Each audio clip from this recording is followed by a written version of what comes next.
Good morning. Do not wait for good luck. Instead, dig in and make your own luck.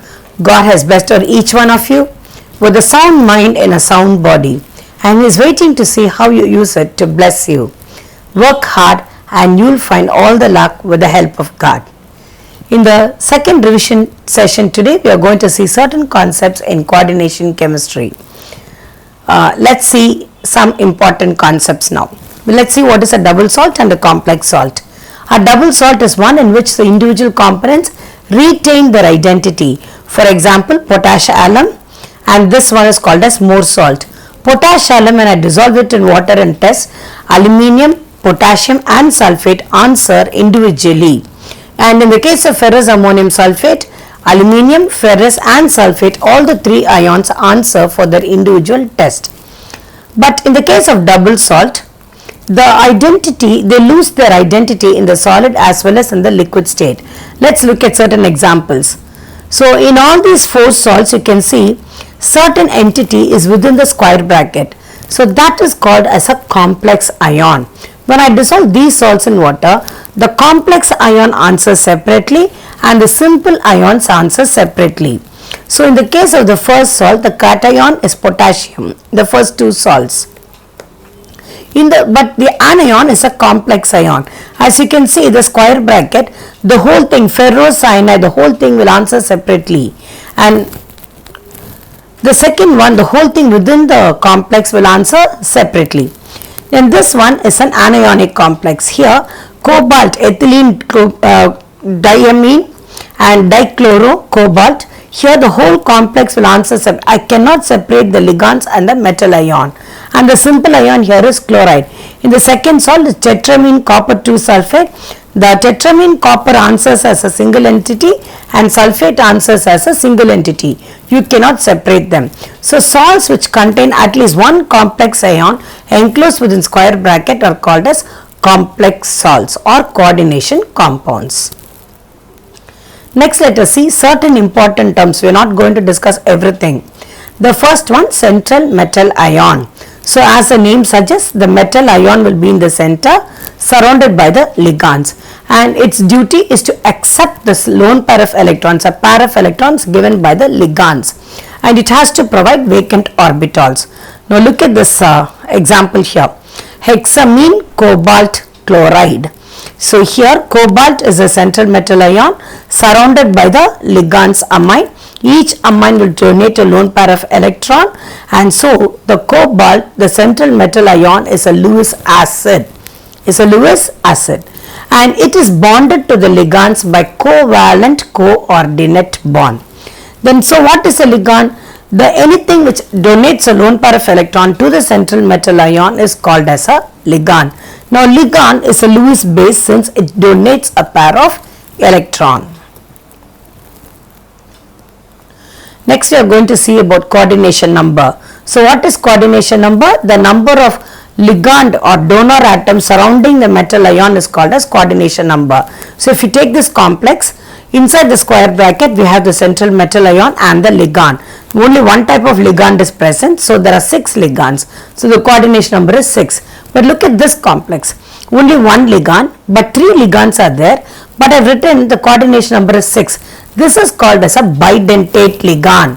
So one ligand, but there are 2 point of attachments. This is called as 1,2-ethane diamine. So this is one amino group, this is one amino group. Both the nitrogen can individually donate a pair of electrons to the central metal nickel.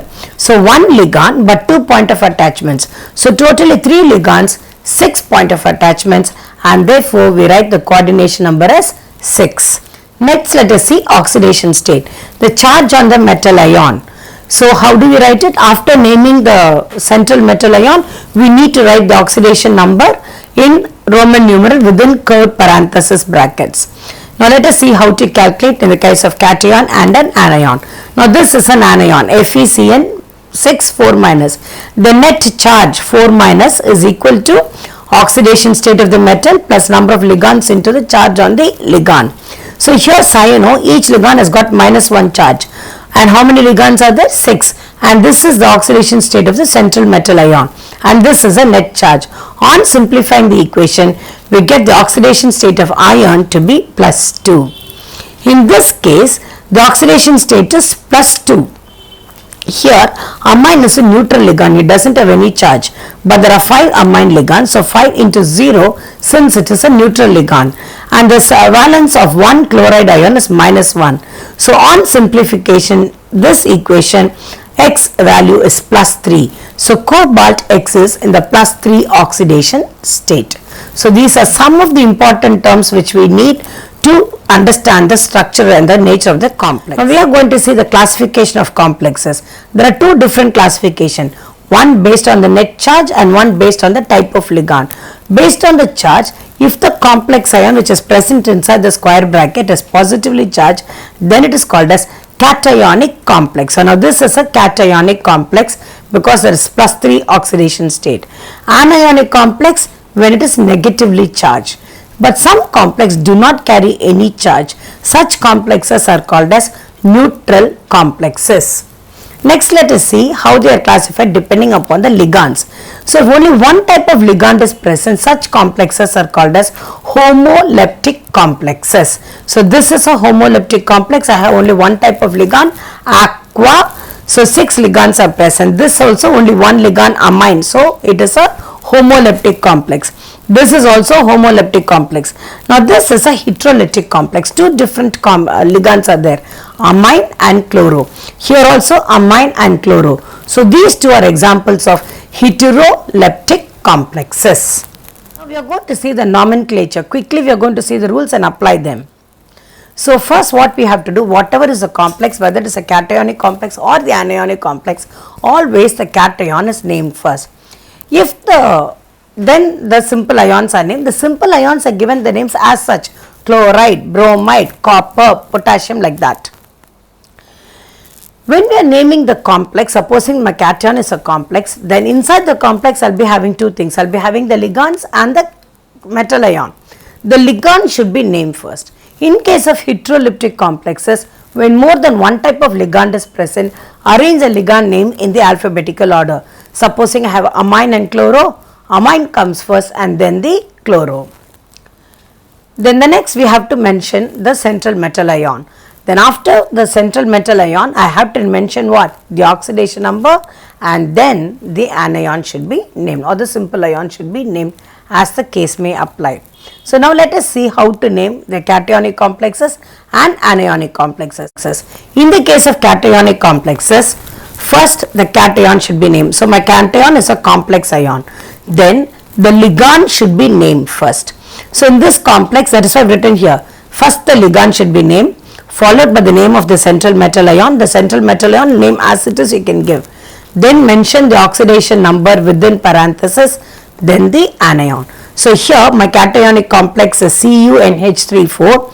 The ligand is amine, one type of ligand. There are 4 ligands, therefore I give the suffix what? Prefix tetraamine. Since it is a cation, the central metal ion is given the name as such. Here sulfate is a negative ligand, -2 charge, which is neutralized by the copper. So the oxidation state is 2, followed by the name of the anion, sulfate. So the name is tetramine, copper 2 sulfate. Let's quickly look at another example. Here there are 2 ligands, amine, chloro. Arrange them in alphabetical order. Amine comes first. 5 are there. So pentamine, chloro, cobalt, 3 ion. I am not going to describe how to calculate the oxidation state, you should know it. Now here also I have 2, but this is a bidentate ligand, 2 points of attachment. So 6 is a point of attachment here.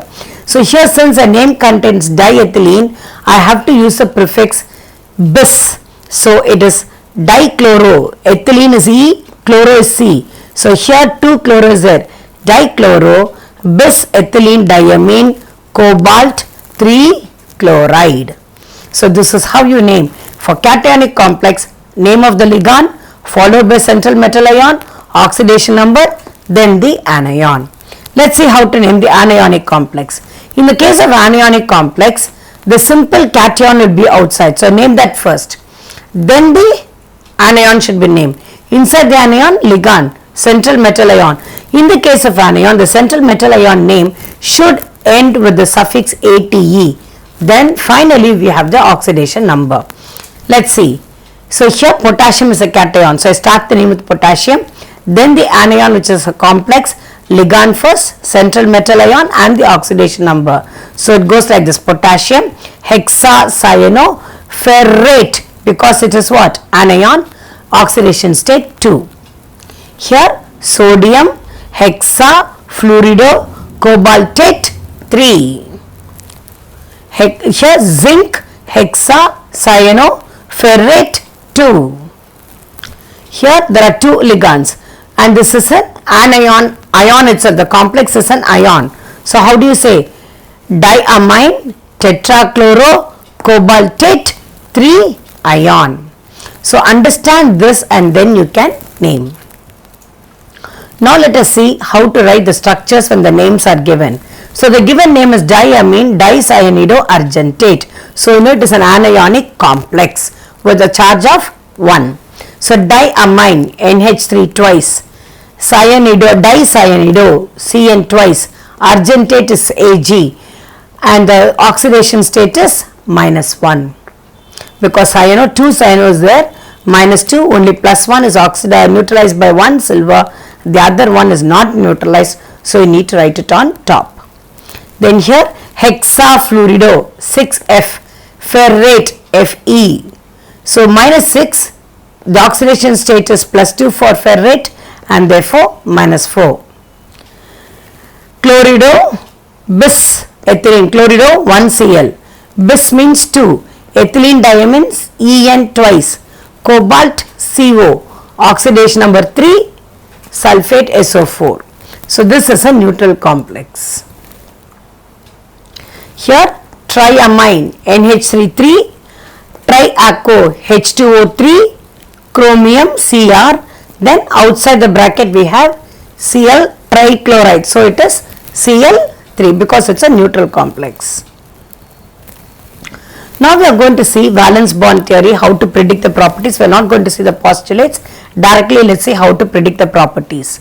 So I have a complex here, cobalt hexafluorocobaltate.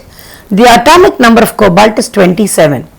So the configuration, the ground state will be D7-4s2, but to form the 3+ ion, it gives away 3 of its electrons. From where does it give? 2 electrons from the 4s orbital and 1 electron from the d shell is lost. So this is the electronic configuration of cobalt 3+. I have 3d6, 4s0. Now there are 6 ligands coming inside fluorine. So 6 vacant orbitals should be created by the central metal ion. But here the incoming ligand is a weak ligand, so it will not force the electrons to pair up. So there are only 4 vacant orbitals. It needs 2 more orbitals which it takes from the next 4d orbital. So here it is NSD orbital, therefore it is an outer orbital complex. So now 1s, 3p and 2d alone hybridize. So this hybridization is called as sp3d2 hybridization. That means the next d orbital is involved. Since 6 orbitals combine, the shape is octahedral. The coordination number is 6 because 6 ligands are coming.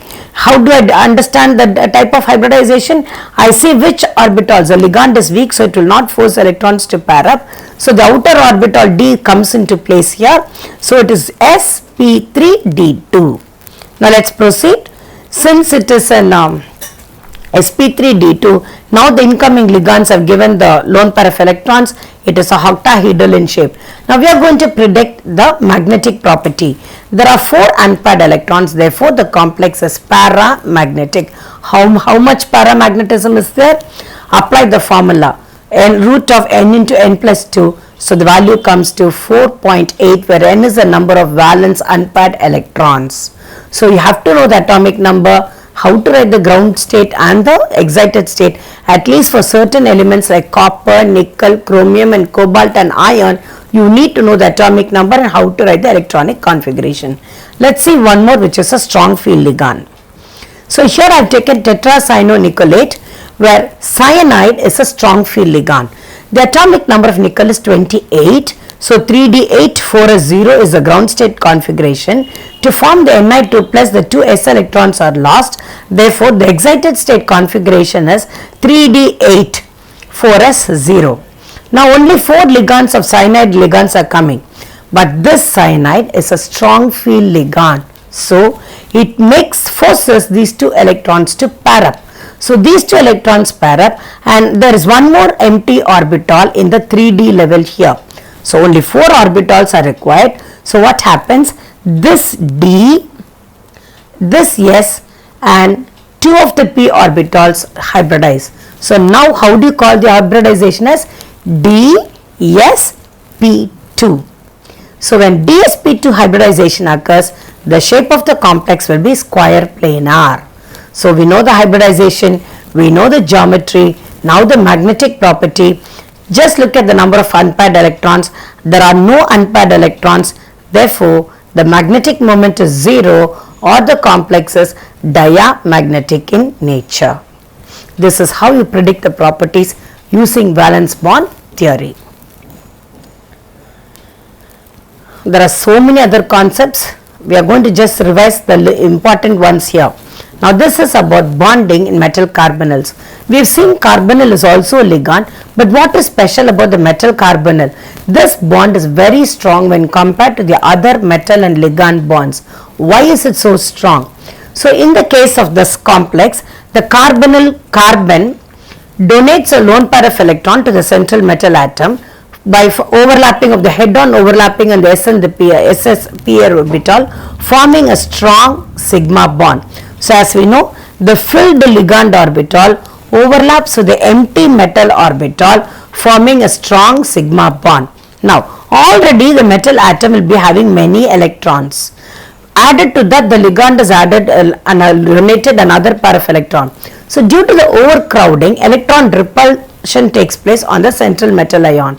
So what it does, just to adjust or accommodate, it donates back one of its p electrons to the vacant p orbital of the carbon by lateral overlapping of the orbitals, thereby forming a pi bond. This is called as back donation. So already a sigma bond is formed. Now the metal donates an electron pair to the vacant p orbital of the ligand, forming a pi bond. So sigma bond, pi bond, both are there, which makes the metal carbonyl ligand bond a very strong bond. So that is why this metal carbonyls are very important. So when they ask you about metal bonding in metal carbonyl, you need to explain the sigma bond and the back donation of the pi and the formation of the pi bond. So presence of 2 makes a metal carbonyl very strong. In today's session, we have revised only a very few concepts from coordination chemistry. Go through both the lessons well, work hard and do the test well. All the best, children. Take care. Thank you.